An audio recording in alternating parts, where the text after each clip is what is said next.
Ação cautelar. Quem pode solicitar ação cautelar aqui em Portugal? Antes de falar sobre ação cautelar, vamos conversar um pouco sobre o que está acontecendo aqui em Portugal. Para quem já está em Portugal, sabe que o órgão AIMA está caótico. A gente tinha a esperança de que com a troca de CEF para AIMA íamos ter melhoria, porém o negócio está bem complicado. Nós estamos meses sem abertura de vagas, sem renovações, eles não respondem, não trazem nenhuma informação. Estamos aí à mercê desse sistema, infelizmente. E sabemos que a ausência desses documentos, a ausência do documento do título de residência, traz muito prejuízo, seja no trabalho, saúde, educação, questão de viagens, traz muito impacto. Tem muitas pessoas que estão sendo impedidas de fazer abertura de conta. Enfim, muitos problemas são acarretados por essa ausência desse documento. E diante dessa situação, o que nós estávamos fazendo? Enviando um requerimento. Tem até um vídeo aqui no canal falando sobre o requerimento. Acontece que eles não estão mais respondendo um requerimento. Antes, até demorava 10, 20 dias, um mês, mas eles respondiam esse requerimento. Hoje, isso não está mais acontecendo, seja o requerimento por via presencial ou por e-mail. Eles não estão mais respondendo, eles não estão dando mais retorno a esses pedidos de urgência que nós fazíamos através do requerimento.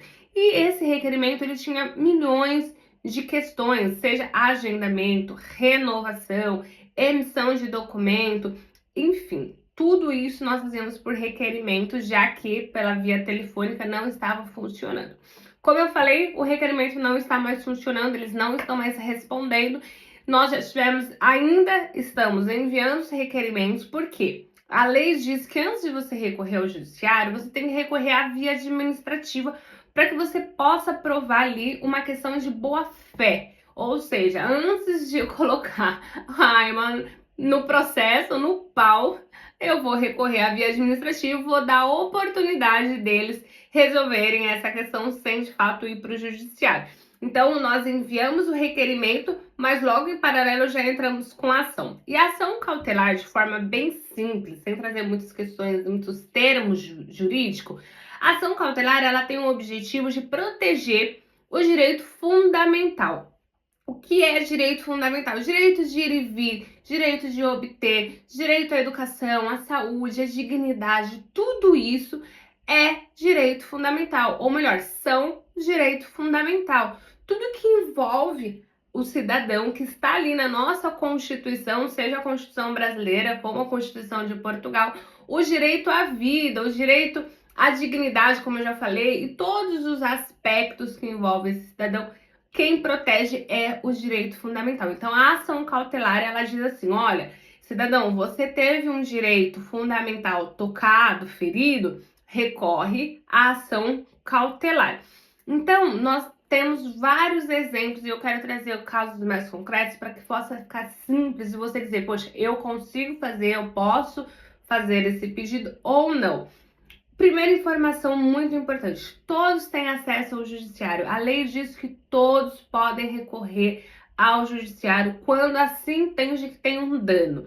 Então, Juliana, eu não tenho o documento, eu posso entrar com ação cautelar? Pode, mas, diante da demanda que o judiciário está recebendo, porque segundo a AIMA, nós estamos falando de quase 500 mil de pessoas aguardando legalização. Agora, pensa que esse número pode ser muito maior, porque temos pessoas que não têm nenhum tipo de documento, ou seja, não estão em processo de legalização, principalmente agora que não tem mais manifestação de interesse. Então, esse número de 500 mil pessoas pode ser muito maior. Eu acredito que sim, são muito mais pessoas aguardando. Então, assim, são milhares de pessoas mandando e-mail, tentando ligar, entrando na ação cautelar. Então, falando da ação cautelar, o juiz, além de você ter o seu direito fundamental tocado, eles estão pedindo que você tenha, de fato, um critério de urgência. Juliana, o que é urgente? A lei não determina o que é urgente, mas no bom senso, o que a gente pode considerar de urgente? O que nós já tivemos aqui no escritório de exemplos?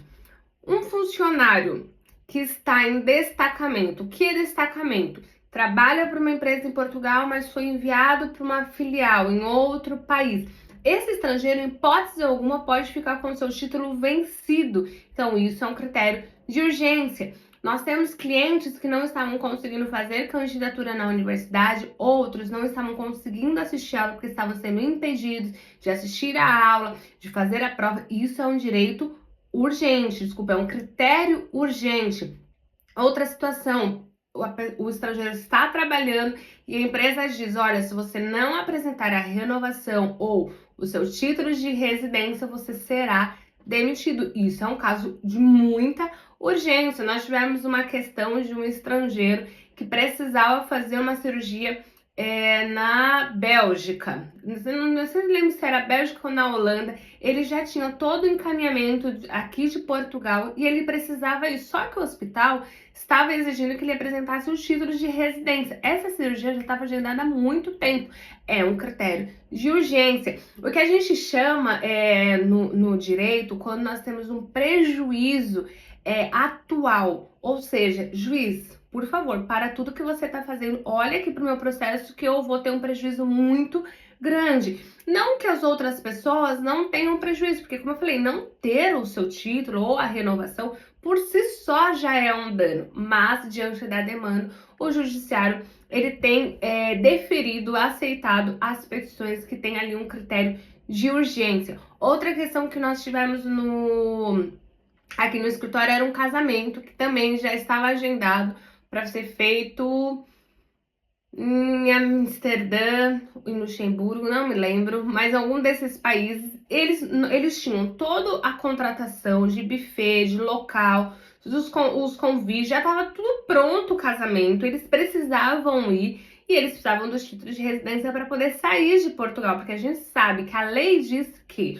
o estrangeiro que está em processo de legalização não deve se ausentar do país. Deus me livre, na data do seu casamento dá um BO e você não consegue ou entrar, ou sair, ou ir para sua lua de mel. Então isso é um caso de urgência. Eu tô dando alguns exemplos aqui para que vocês possam entender o que é urgente dentro da demanda que nós estamos tendo. Outro caso que nós tivemos hoje no escritório era um funcionário de caminhão. Ele estava trabalhando aqui em Portugal, trabalha aqui em Portugal, ele estava fazendo toda a entrega em Portugal, mas a empresa precisava que ele fosse para a Espanha e outros países. Além disso, ele precisava fazer a troca da carta de condução e estava a vencer no Brasil. Então, urgentíssimo, juiz. Se vencer essa CNH no Brasil, ele tem que ir até o Brasil renovar isso. E não dá para tirar aqui em Portugal, porque a carta de condução aqui em Portugal demora quase um ano, porque eu fiz a minha aqui. Demora quase um ano, se não mais de um ano.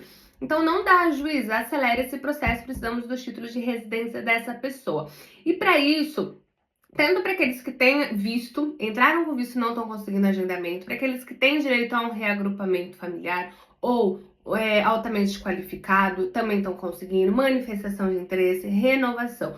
Tudo isso a gente está entrando com ação cautelar e também para os títulos que estão atrasados.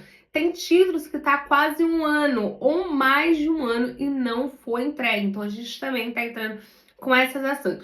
Para aqueles que não estão nesse, vamos dizer, nesse grupo de urgência, assim quer entrar, não, eu não quero entrar, vou peticionar, vamos tentar. Não, a grande maioria não estão sendo aceitas. Então, assim, eu sou muito sincera com os nossos clientes, quando eles querem fazer a ação, dizer, olha, o seu direito é urgente ou não é urgente. Reforço, todos deveriam ter o seu título de residência sem ter que pagar novamente uma assessoria, uma consultoria ou os honorários para uma petição, porque por si só já deveriam ter recebido os seus títulos. De fato, estamos vendo um caos.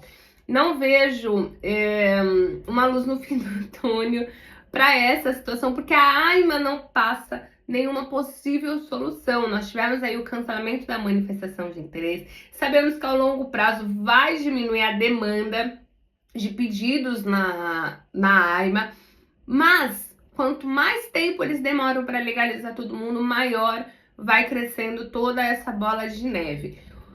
A ordem dos advogados também não se manifesta no sentido de falar, olha, advogados, vou ajudar vocês a pressionar a AIMA. O governo também não. Nós sabemos que hoje nós temos no governo que é um pouco mais rígido contra a imigração.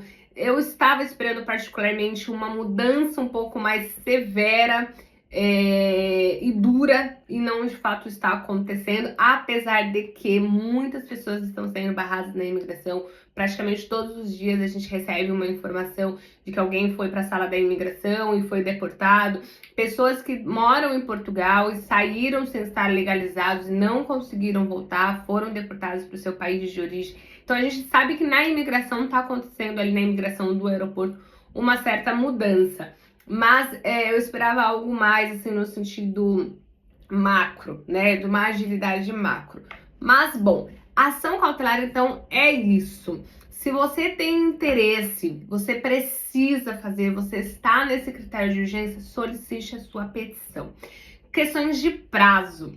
Não tem um prazo definido. Quando nós temos um critério muito urgente, isso quem tem que analisar é o advogado, porque a gente também não pode agir de má fé com o judiciário e achar que tudo é urgente, tudo é para ontem, porque não é assim, né? A gente tem que ter o bom senso. Para os casos de extrema urgência, e a gente tem a opção de colocar lá no processo, estão sendo analisados em média em 10 dias. Sendo aceita essa petição, o juiz dá um prazo de 7 dias para o órgão cumprir aquele pedido, uma renovação, um agendamento, enfim, o que seja. Ele tem um prazo de 7 dias a contar da data da intimação. Então, o juiz deferiu hoje, não significa que a partir de amanhã eu comece a contar o prazo de 7 dias. Vai começar a contar do momento que o órgão for intimado. E eles juntam essa intimação lá nos autos. E a partir dessa data é que começa a contar. Muitos casos aqui no escritório estão sendo aprovados. Na questão de agendamento, reagrupamento, nós estamos vendo uma melhor aceitação na questão do artigo 15, que é aquele que tem direito, que é casado ou filho do europeu, então, para esses casos, nós estamos vendo uma melhor resposta. Mas também isso pode ser só coincidência na questão do critério de urgência que esses estrangeiros do artigo 15 apresentaram. Então, bom, é isso. Espero ter respondido a grande maioria as dúvidas que nós temos recebido diariamente sobre as ações cautelares. Volto a dizer, planejamento. Se você não entrou em Portugal ou em qualquer outro país, porque, gente, não é só em Portugal que está acontecendo isso. Tem um vídeo aqui no canal falando sobre isso, sobre todo o problema que está acontecendo, não só em Portugal, mas nas nações. Então, se você não entrou em Portugal ainda, faça um bom planejamento, porque até quem está planejando tá com dificuldade aí de dar andamento na questão de documentos.